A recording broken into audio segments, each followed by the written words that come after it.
보라, 사독과 그와 함께한 모든 레위 사람도 하나님의 언약궤를 메어다가 하나님의 궤를 내려놓고 아비아달도 올라와서 모든 백성이 성에서 나오기를 기다리리도다. 왕이 사독에게 이르되 보라, 하나님의 궤를 성읍으로 도로 메어 가라. 만일 내가 여호와 앞에서 은혜를 입으면 도로 나를 인도하사 내게 그 궤와 그 계신 데를 보이시리라. 그러나 그가 이와 같이 말씀하시기를 내가 너를 기뻐하지 아니한다 하시면 종이 여기 있사오니 선이 여기시는 대로 내게 행하시옵소서 하리라. 왕이 또 제사장 사독에게 이르되 내가 선견자가 아니냐? 너는 너희의 두 아들 곧 내 아들 아히마아스와 아비아달의 아들 요나단을 데리고 평안히 성읍으로 돌아가라. 너희에게서 내게 알리는 소식이 올 때까지 내가 광야 나루터에서 기다리라 하니라. 사독과 아비아달이 하나님의 궤를 예루살렘으로 도로 메어다 놓고 거기 머물러 있느니라. 다윗이 감난산 길로 올라갈 때 그의 머리를 그가 가리고 맨발로 울며 가고 그와 함께 가는 모든 백성들도 각각 자기의 머리를 가리고 울며 올라가니라. 어떤 사람이 다윗에게 알리되 압살롬과 함께 모반한 자들 가운데 아히도벨이 있나이다 하니 다윗이 이르되 여호와여 원하옵건대 아히도벨의 묘락을 어리석게 하옵소서 하니라. 말씀으로 돌아와야 하는 이유입니다. 왜 우리가 말씀으로 돌아와야 하는지 하나님 오늘 말씀을 통해서 은혜 받기를 바랍니다. 일단 오늘 본문 말씀에 이 시작되는 상황에 대해서 제가 좀 설명이 필요해서 말씀을 드리는데요. 지금 어떤 상황이냐면 다윗이 충신 우리아의 아내 밧세바를 취하잖아요.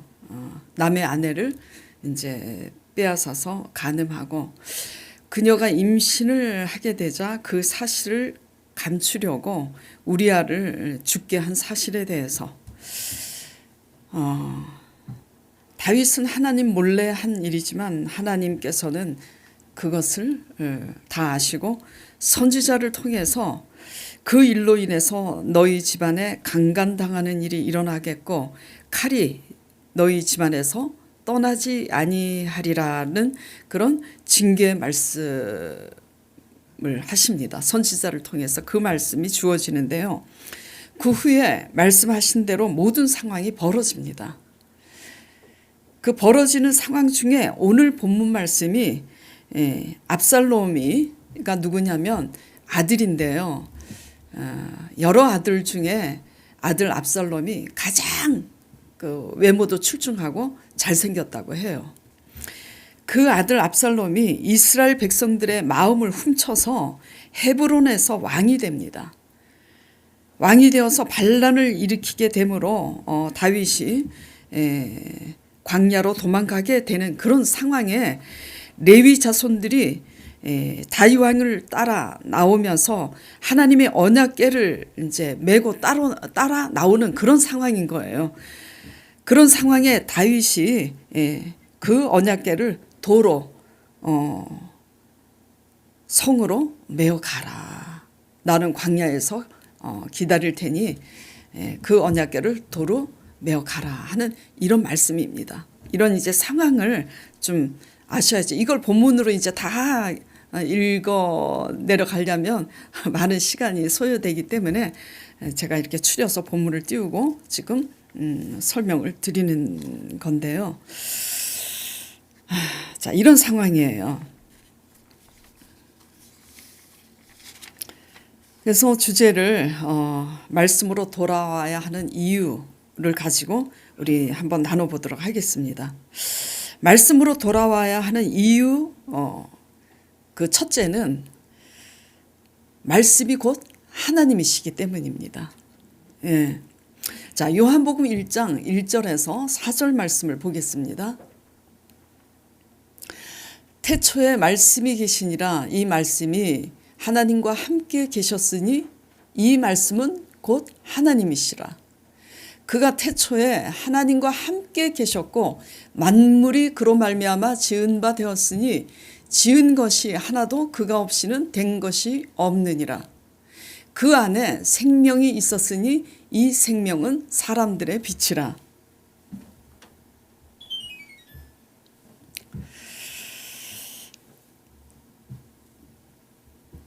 다시 1절 띄워주세요. 태초에 말씀이 계시니 이 말씀이 하나님과 함께 계셨으니 이 말씀은 곧 하나님이시라고. 말씀이 하나님이시기 때문에 우리는 하나님을 믿으면 하나님 말씀으로 돌아와야지 돼요. 그 어떤 열심보다도. 만물이 말씀으로 말미암아 지은 바 되고 말씀 없이 된 것은 하나도 없다고 지금 기록이 되어 있어요. 그래서 하나님 말씀이 곧 생명입니다. 이같이 하나님은 말씀으로 자신을 나타내십니다. 천지를 지으셨을 뿐만 아니라 말씀으로 자신을 나타내시는 분이세요. 말씀대로 그 역사를, 모든 역사를 이끌어 가시고 말씀으로 당신의 뜻과 계획을 알리시며 말씀으로써 당신이 원하는 사람들을 하나님이 불러 세우시고 말씀으로써 축복과 징계를 가르치는 분이십니다. 그렇기 때문에 하나님께서는 그 어떤 열심보다도 말씀으로 돌아와서 그 말씀의 귀를 기울이라고 촉구하고 계십니다. 이사야 1장 10절 보겠습니다. 너희 소돔의 관원들아. 지금 소돔성 사람들을 얘기하는 게 아니에요. 하나님을 믿는 이스라엘 백성들에게 소돔의 백성들, 타락한 백성으로 지금 그렇게 지칭하고 있는 거예요. 너희 소돔의 관원들아 여호와의 말씀을 들을지어다. 너희 고모라의 백성아 우리 하나님의 법에 귀를 기울일지어다 하시면서 그 다음 말씀이 이제 무슨 말씀이 나오냐면 너희가 안식일을 지키고 너희가 하나님 앞에 제물을 드리고 기도를 한다고 해도 내가 너희 기도를 듣지 않겠다. 왜냐하면 각자 자기 생각대로 열심이니까, 지키는 것으로 열심이니까. 그러니까 그 모든 지키는 것도 지켜야 되지만 그 모든 지키는 열심보다 중요한 것은 말씀으로 돌아와서 내 말씀에 귀를 기울이라고 촉구하고 계십니다. 그리고 호세아 14장 1절 2절에는 죄악으로 인하여서 너희가 쓰러졌을지라도 말씀을 가지고 하나님께 돌아온다면 내가 너희의 기도를 들어주겠다고 말씀하고 계세요. 이스라엘아 내 하나님 여호와께로 돌아오라. 너가 불의함으로, 그러니까 너희가 죄악으로 말미암아 쓰러졌다 할지라도 너는 말씀을 가지고 여호와께 돌아와 아뢰기를 모든 불의를 제거하시고 선한 바를 받으소서. 우리가 숫송아지를 대신하여 입술의 열매를 드리리이다. 그러니까 뭐 숫송아지를 드린다. 그 옛날에는 그 양도 드리고 소도 드리고 그랬잖아요. 가난한 사람들은 비둘기도 쪼개서 드리고.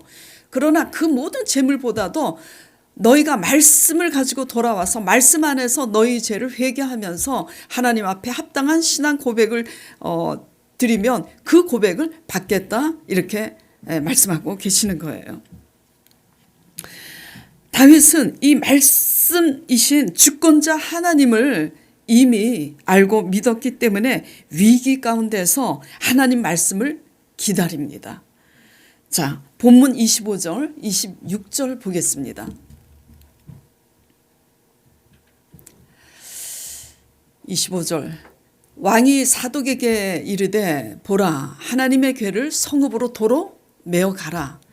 만일 내가 여호와 앞에서 은혜를 입으면 도로 나를 인도하사 내게 그 궤와 그 계신 데를 보이시리라. 그러나 그가 이와 같이 말씀하시기를 내가 너를 기뻐하지 아니한다 하시면 종이 여기 있사오니 선히 여기시는 대로 내게 행하시옵소서 하리라. 무슨 말씀이냐면 하나님 말씀이 내가 너를 기뻐하지 아니하면 하나님 좋으신 소견대로 나에게 징계를 행하셔도 나는 달게 받겠나이다. 그러나 하나님 말씀이 나를 기쁘시게 여기시면 하나님이 나에게 은혜를 베푸실 것이라.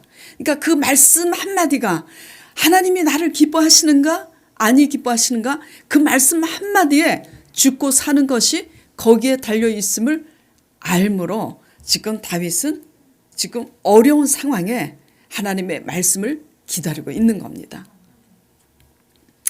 우리가 비록 죄를 범하였을지라도 말씀으로 돌아와 회개하며 하나님의 말씀을 기다릴 때 하나님은 그런 자를 가까이 하시고 죄를 사하사 다시 복된 소식을 우리에게 주시는 줄 믿으시기 바랍니다.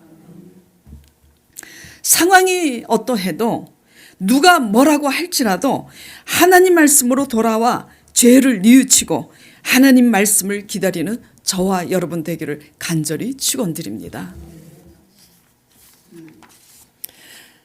그리고 또 말씀으로 돌아와야 하는 이유 두 번째는요,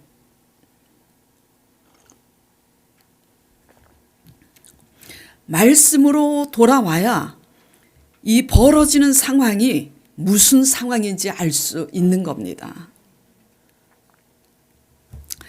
자, 가나의 혼인잔치에 물이 변하여 포도주가 된 기적 사건 다들 알고 계시죠? 유대 풍습의 잔치에는, 요즘은 그렇지 않습니다만 유대 풍습의 잔치에 포도주는 메인 메뉴였어요. 그렇기 때문에 포도주가 떨어졌다라는 것은 상당히 난감한 위험한 상황인 거예요.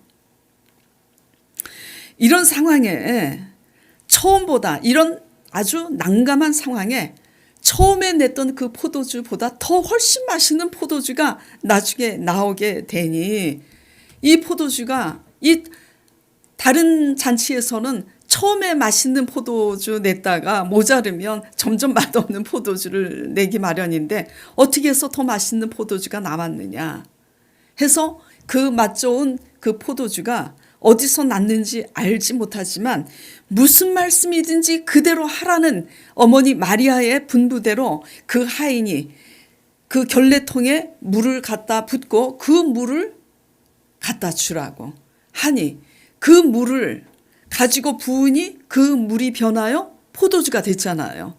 그래서 무슨 말씀을 하든지 그대로 순종한 자는 그것이, 그 상황이, 그 기적이 어떻게 된 것인지 알더라 기록이 되어 있습니다. 요한복음 2장 7절 10절 보겠습니다. 예수께서 그들에게 이르시되 항아리에 물을 채우라 하신즉 아기까지 채우니 이제는 떠서 연회장에게 갖다 주라 하심에 갖다 주었더니 연회장은 물로 된 포도주를 맛보고도 어디서 났는지 알지 못하되 누구는 알더라고요? 물 떠온 하인들은 알더라. 연회장이 신랑을 불러서 말하되 사람마다 먼저 좋은 포도주를 내고 취한 후에 낮은 것을 내거늘 그대는 지금까지 좋은 포도주를 두었도다 하니라.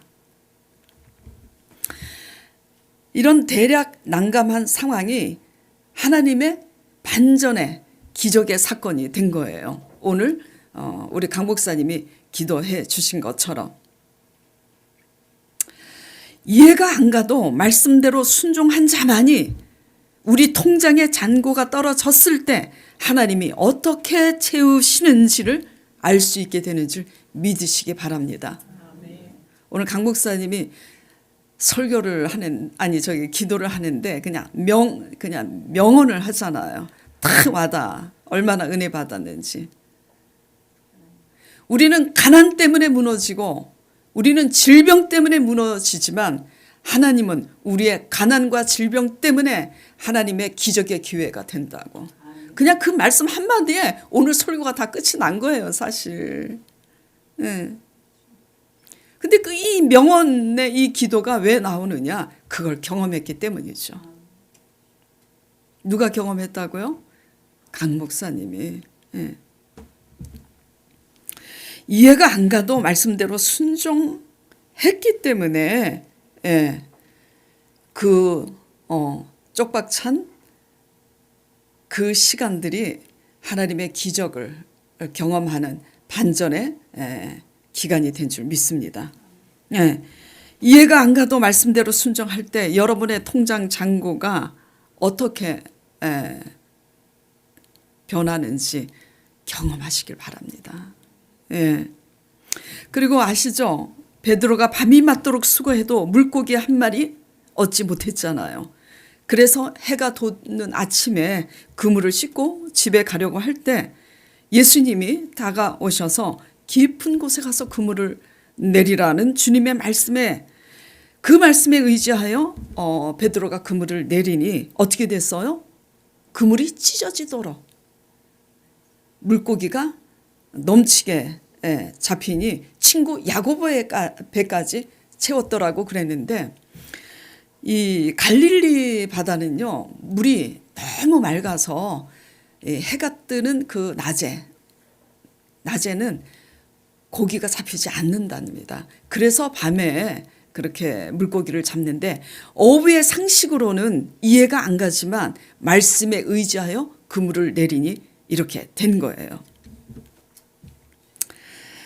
실패를 우리 힘으로 수고하고 애써도 실패했지만 실패 후 말씀으로 돌아와 말씀에 순종한 자만이 예기치 않은 반전의 상황이 주어짐을 믿으시기 바랍니다. 그리고 이제 지금까지는 기적의 사건 좋은 예예요.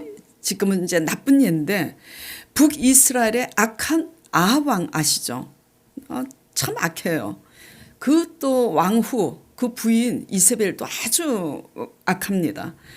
그 북이스라엘의 악한 왕 아합에 대해서 하나님이 미가야 선지자를 통해서 말씀을 하십니다. 아람과 전쟁할 때 너가 죽게 될 것이라고. 그는 미가야 선지자의 예언이 두려워서 자기 대신 이제 술수를 씁니다. 함께 출전하는 남유다 왕 요사밧 왕하고 이제 아람하고 지금 전쟁을 하게 됐는데 남유다 왕 요사밧을 죽게 하려고 술수를 써요. 어떻게 쓰냐면 그에게는 왕복을 입고 나가라고 합니다. 그리고 나서는 자기는 왕복을 벗고 변장을 하고 나가죠. 근데 희한한 것은 왜냐하면 왕복을 입고 나갔을 때 아람 왕이나 아람 군사들이 왕복을 입은 자가 이스라엘의 왕이려니 하고 죽일 거 아니에요. 그래서 남유다 왕에게는 왕복을 입고 나가게 하고 자신은 변장하고 나갔는데 누군가 우연히 쏜 화살에 갑옷 솔기에 맞습니다. 누군가 우연히 쏜 화살이 이 아왕 이 갑옷 솔기에 맞아요. 그래서 피가 낭자하게 흘러 집으로 돌아가려고 하지만 전쟁이 너무 맹렬해서 병고 속에 갇힙니다. 돌아가지 못해요. 그래서 시간이 흐르니까 피가 출혈이 너무 많으니까 결국 집에 돌아가지만 죽게 되죠. 그 시체에 흐르는 피를 누가 핥냐면 개가 핥습니다. 근데 이 사실에 대해서 뭐라고 기록이 되어 있냐면 열왕기상 22장 38절에 그 병거를 사마리아 못에서 씻음에 개들이 그의 피를 핥았으니 여호와께서 하신 말씀과 같이 되었더라. 지금 뭐가 중요한 거죠? 여호와께서 하신 말씀과 같이 되었더라. 이게 중요한 거예요. 사람의 생사화복이 하나님의 말씀에 달렸는데 하나님의 말씀을 듣고 그 말씀을 유념하고 있는 자만 비록 우연히 쏜 화살이 갑옷 솔기에 맞았다 할지라도 그 상황이 결코 우연이 아니라 하나님 말씀에 의한 필연임을 알 수가 있는 거예요. 말씀으로 돌아와야 하는 그 중요한 이유는 경고의 말씀을 우리가 등한히 여기다가는 때가 되어 우연히 순식간에 벌어지는 이 상황이 벌어지기 때문이에요. 아버지의 말씀에 하나님 말씀의 경고를 등한히 여겼다가는 우연히 순식간에 벌어지는 이 재앙의 상황을 우리는 면할 수가 없는 겁니다. 근데 문제는 하나님 말씀을 모르면요, 이 벌어지는 상황이 무슨 상황인지를 알 수가 없는 겁니다. 네. 그렇기 때문에 어떻게 하게 되냐면 환경을 탓하죠. 그리고 상대방을 또 탓하고 또 자신의 수단과 방법이 틀려서 그런가 하고 바깥에서 다른 모색을 찾게 되죠. 그러나 다윗은 말씀이신 하나님을 알았기 때문에 지금 벌어진 상황 속에서 모든 수단을 내려놓습니다. 어떤 수단을 내려놔요? 언약궤를 가지고 오잖아요. 내 언약궤를 가지고 온다고 되는 일이 아니라는 걸 알고 있어요. 언약궤를 모시는 일은 이 이스라엘의 정치와 경제와 모든 문화 그리고 전쟁 이 모든 것이 하나님의 언약에 의해서 실현되고 있기 때문에 그 언약을 중심에 모시고 그 말씀에 의해서 이끌어 가는 것이지 하나님의 언약궤를 수단으로 모시고 왔다고 해서 이길 수 있는 게 아니라는 거예요. 그래서 다윗은 이렇게 아하왕처럼 그 수단으로 술수를 꾸미지 않습니다. 말씀으로 돌아오는 자들은요, 우리의 수단과 방법을 내려놓습니다. 예. 그래서 모든 수단을 멈추고 또 상대방을 탓하지도 않습니다. 지금 누굴 탓할 수 있어요? 아들 압살롬이를 탓할 수 있죠. 그리고 아들 압살롬의 반역에 같이 가담한 수많은 이스라엘 백성들을 원망할 수도 있죠.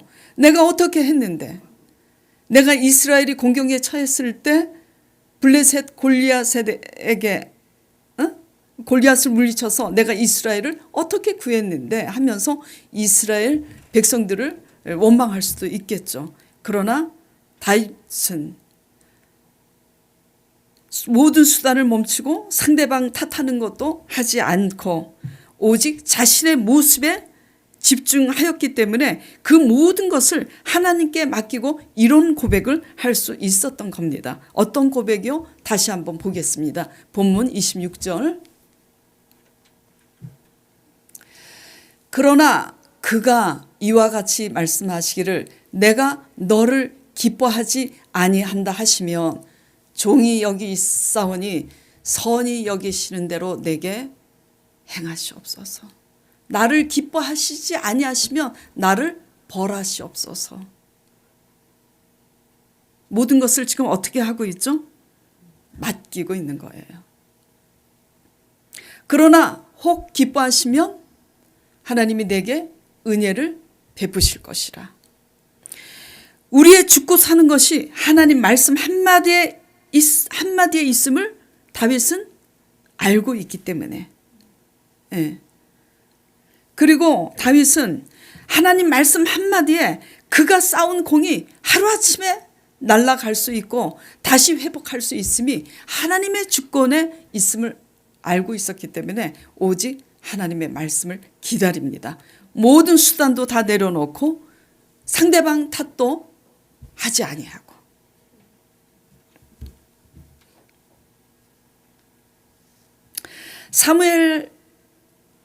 사무엘하 4장에 보면요, 이스라엘이 전쟁에 이제 패하고 나니까 장로들과 그 지도자들이 어떻게 하냐면 하나님의 언약궤를 모시지 않아서 그런가 하여서 진영에 전쟁하는 그 진영 가운데 하나님의 언약궤를 가지고 옵니다.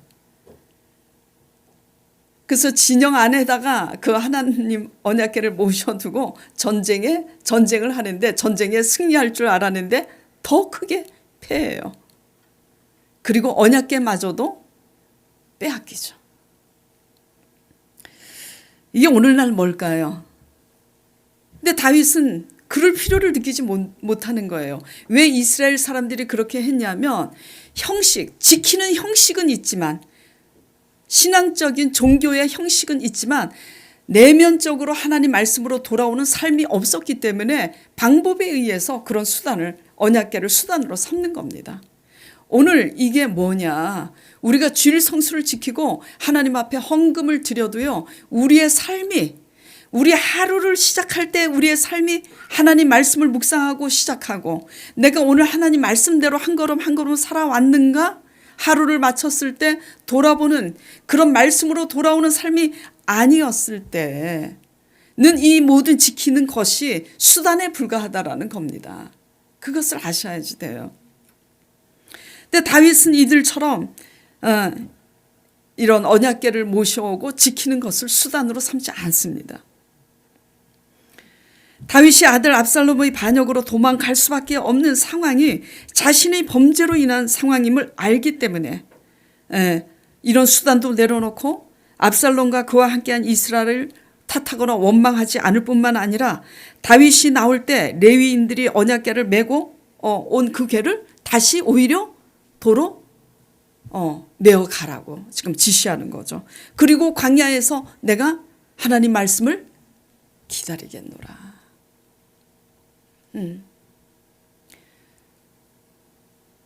우리가 하나님을 믿는다면 수단과 방법으로 무엇을 내가 주일 성수 지켰으니까 하나님이 나를 지켜주시겠지, 이런 착각에 빠지지 마시고 하나님 말씀으로 날마다 돌아와서 한 걸음 한 걸음 하루하루를 말씀으로 살아내시는 저와 여러분 되기를 간절히 축원드립니다.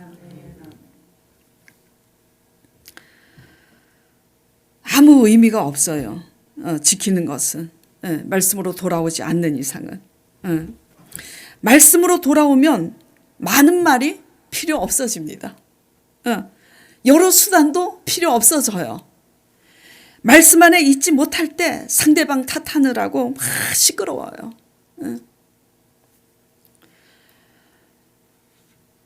그리고 여러 수단으로 문제를 해결하느라고 사람 의지하고 환경 의지하고 진을 뺍니다.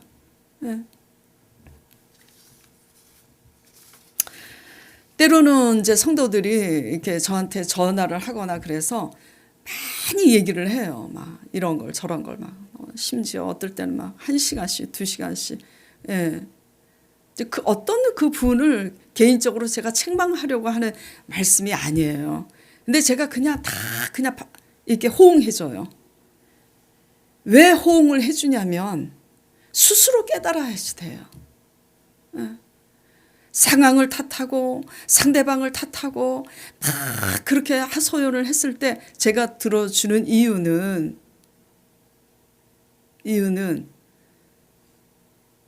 스스로 하나님이 때가 되면 깨닫게 하시기 때문에 그냥 들어주는 거예요.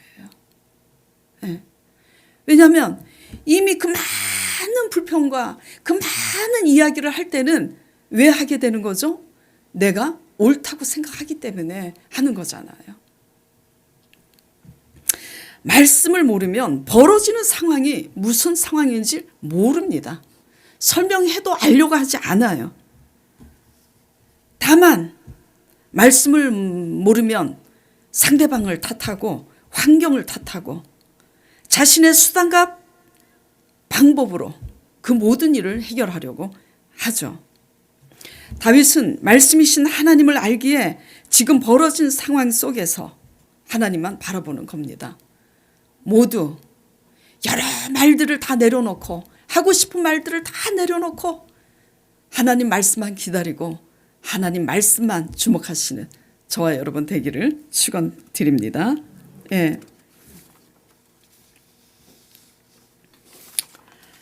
자, 그 다음에 말씀으로 돌아와야 하는 이유 세 번째는요. 말씀으로 돌아온 자만 하나님 말씀 안에서 온전히 맡길 수 있고 온전히 맡길 때만이 다시 회복될 수 있기 때문이에요.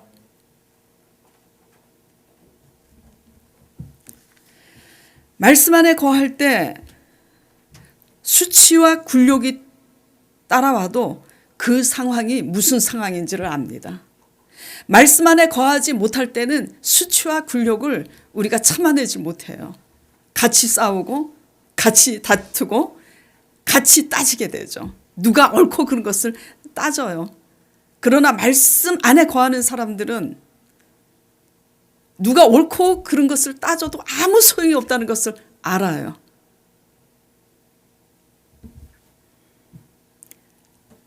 수치와 굴욕이 따라오는 것은 내가 하나님의 관계에서 잘못되어 있기 때문에 우리 자신의 죄 때문에 이런 수치와 굴욕이 따라오는구나 알고 그 수치와 굴욕을 잠잠히 참아냅니다. 이게 믿음이에요. 뭐 믿습니다. 산다라 쿵다라 막 해가지고 방어들 해갖고 믿습니다 해갖고 우리가 원하는 대로만 되는 게 믿음이 아니라 때로는 우리가 완전해요. 우리는 완전하지 않습니다. 믿음의 용사 다윗도 죄의 유혹에 넘어져서 이렇게 범죄하는데 우리는 때때로 죄 때문에 넘어지고 실패를 해요. 그렇기 때문에 우리의 죄악으로 인해서 때로는 수치와 굴욕을 당합니다. 저도 수치와 굴욕을 당한 적이 있어요. 그러나 말씀에 돌아와서 하나님의 섭리를 아는 사람들은 그 수치와 굴욕에 굴복합니다. 그게 믿음이에요. 내 말씀에 거하지 않으면 그냥 표면적으로 지키는 사람들은 그 수치와 굴욕을 참아내지 못합니다. 자존심 조금만 상해도 그 자존심을 다 드러내고 따지죠. 예. 사무엘하 16장에 사울 왕의 신하였던 시므이가 도망가는 다윗을 향해서 계속 따라오면서 이 사악한 자여 저주하면서 조롱을 하니까 다윗의 신복 아비새가 그를 죽이려고 합니다. 그럴 때 다윗이 어떻게 하냐면 말려요. 내버려 두라고. 왜 내버려 두라고 하는지 보겠습니다. 자, 왕이 이르되 이렇게 제가 말씀을 띄우라고 하기 전에 이렇게 항상 빨리빨리 띄워주니까 너무 감사해요. 자, 왕이 이르되 스루야의 아들들아 내가 너희와 무슨 상관이 있느냐. 그가 저주하는 것은 여호와께서 그에게 다윗을 저주하라 하심이니 너가 어찌 그리하였느냐 할 자가 누구겠느냐. 이게 믿음입니다. 이게 믿음이에요. 여러분 가난하세요? 그래서 수치스러우세요? 여러분 병드셔서 수치스러우세요? 저는 하나님께 복받아서 물질이 조금 있어요. 그러나 저도 수치와 굴욕의 때가 있습니다. 목사인데도 불구하고 제가 수치와 굴욕을 당할 때가 있어요. 무슨 얘기를 하느냐? 각자 모양은 다 다르지만 그 각자의 모양 속에서 수치와 굴욕을 당하는 모양은 다르지만 우리는 다 각자 부족하기 때문에 수치와 굴욕이 따를 때가 있다라는 거. 그러나 그 수치와 굴욕 앞에 우리가 어떻게 처신하느냐에 따라서 그 수치와 굴욕의 그 시간들이 하나님의 기적에 하나님의 반전의 시간이 되는 줄 믿으시기 바랍니다. 수치와 굴욕은 우리가 낮아져야 될 때예요.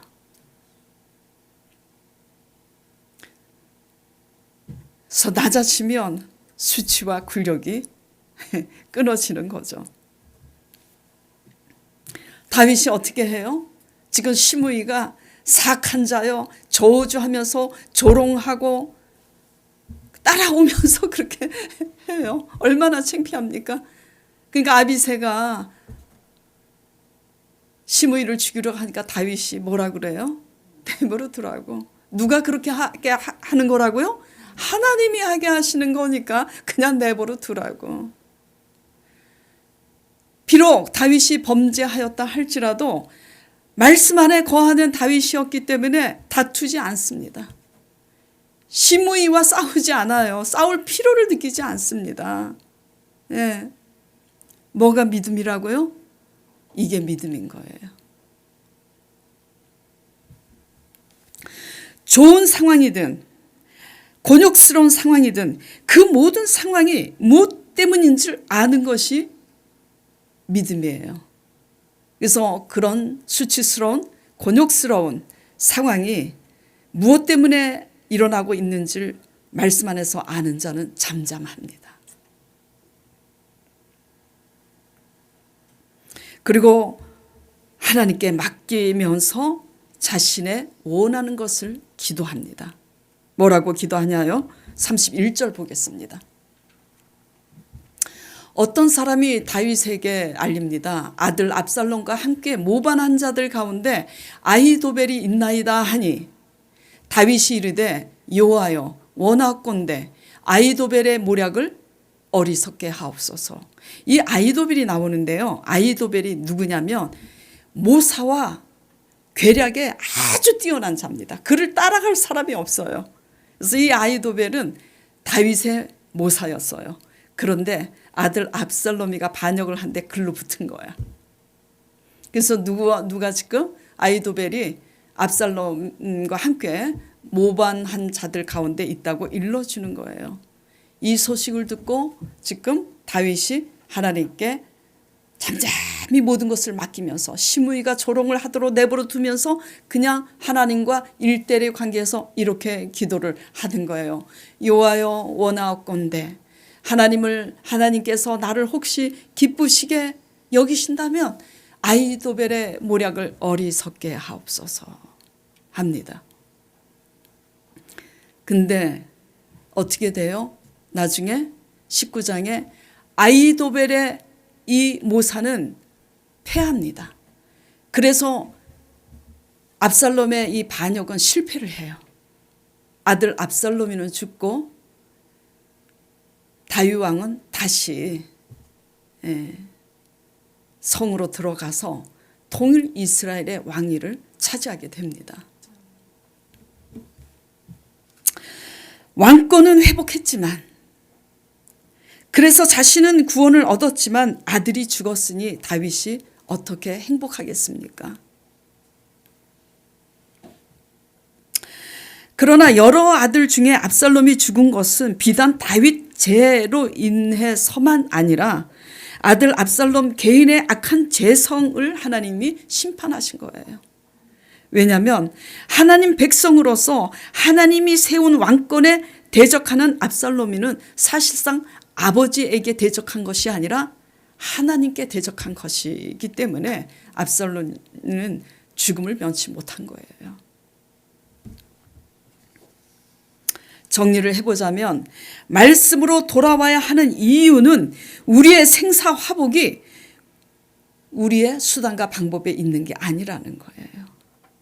이때 다윗이 하나님 말씀으로 돌아와 잠잠히 그 모든 수치를 견디면서 하나님께 맡기고 이같이 하나님 말씀을 기다리며 이 같은 기도를 하지 않았더라면 그동안 그 광야에서 13년을 지내면서 통일 이스라엘의 왕이 된 그 모든 공이 다 허사로 또 무너지는 그런 상황이 될 수 있었잖아요. 그런데 다시 왕권을 회복하게 된 것은 다윗이 비록 범죄하였을지라도 오직 하나님 말씀으로 돌아와 하나님 말씀대로 회개하면서 하나님 앞에 맡기고 그리고 나서 하나님 앞에 구했기 때문인 줄 믿으시기 바랍니다. 그래서 말씀으로 돌아와야 하는 이유는 말씀대로 구원하시는 그 능력과 말씀대로 징계하시는 그 모든 것이 하나님의 주권에 있지 우리의 생사 화복에 있는 것이 아니라는 것과 말씀대로 구원하시고 징계하시는 하나님 안에서만 우리가 때때로 징계를 받지만 그 말씀 안에 있을 때 하나님의 징계를 달게 받고 우리가 온전해질 수 있다는 겁니다.